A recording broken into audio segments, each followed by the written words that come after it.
earlier, they were picking up like that first pass that was good, you know, off of Newton, and I was helping them. And then they left this little chunk behind, and I was like, oh, let me go grab this little chunk, and I pick it up, and it's just like soaking wet. I was like, oh, they left this here because this is where he peed himself. Cool. Hello everybody, my name's Tina from Tina's Trims, and today we're gonna shear some alpacas.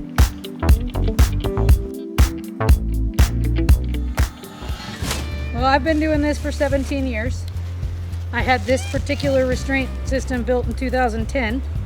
There are other methods that require fixed points, and I just take my fixed points with me.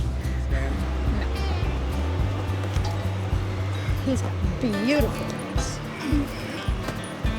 No.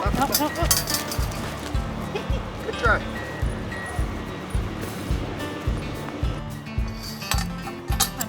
So when we're doing this, the way that he's sitting here, and the way that you'll see when we take them off of this pole, is he's not actually laying on the alpaca. He's using his body basically just to block it so that it can't move and flop around. Now that's not to say that if he needs to use his weight, he can't. You're good. But I just want you to understand we're not just laying on him. Stuff, buddy. Just tend his head for me. They told us that ideally, if we were like next year when we do this, we'd want to do it on a different surface because there can get so much like debris. We're on a ground, like grass is normally fine, they said, but this ground has a lot of like tree cover that has fallen on it and stuff. So they would recommend more of like a pavement or a better piece of grass or whatever for next time we do this to make sure there's less debris in the fiber.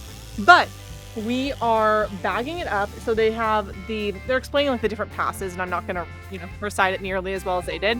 But there's the first pass, which is like the body of the animal, and they'll do one go, and it's just like a whole bunch of fiber in one go.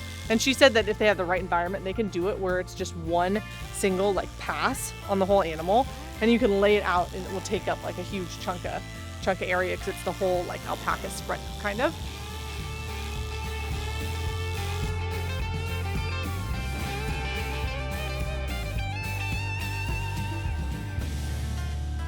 And so we have one bag for each of the guys that are like their, you know, the highest quality of their fiber that will be the best for spinning, and then another bag of kind of like the legs and some other stuff that might not be so good, which people make like lint balls for their dryers and stuff in it. So I don't know what we're gonna do with that, but our plan is to send this all in, get it spun, and then have our own yarn. So you can wear Ivan, Owen, and Newton.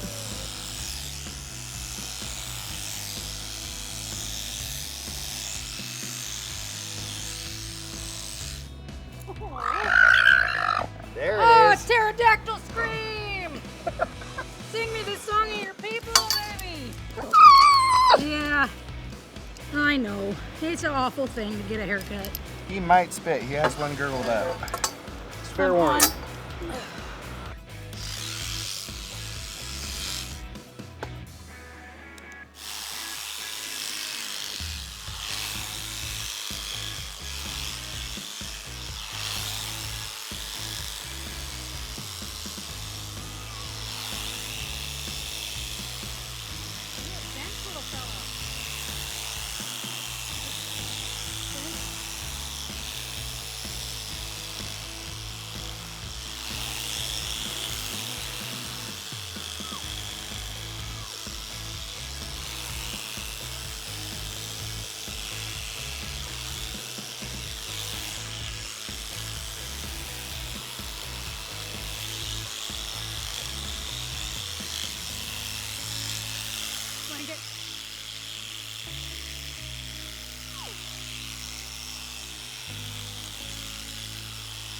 They look like cuter than I thought they were gonna look, because they look so cute, fluffy, and I was worried that once they got sheared, they would be just so scrawny, like an ugly cute, but more on the ugly.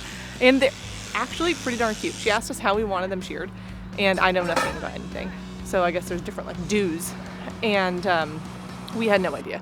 So we told her to do whatever she thought was cutest per alpaca, and that's what we have. I think they look fantastic, specifically Ivan, but Ivan always looks fabulous.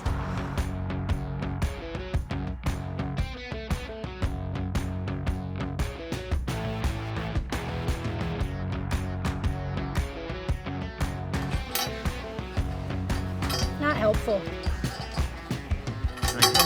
I'm on.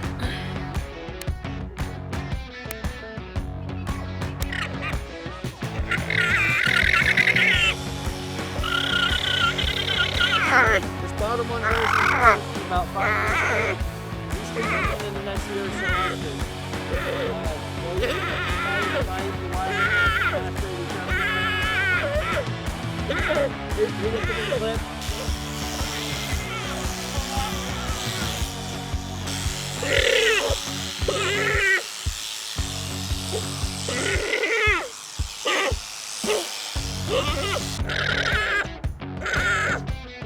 We were thinking that maybe once we see somebody do it once, that we would be able to do it the following year, and I no longer feel that way. I think the professionals should do this for us every single year.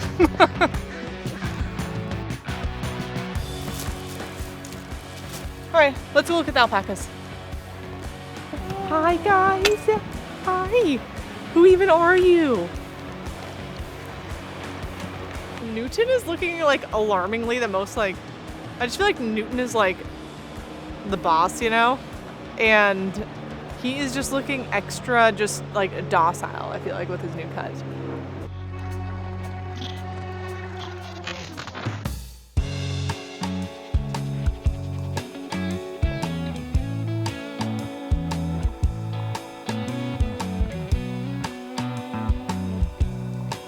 Well, that was fun.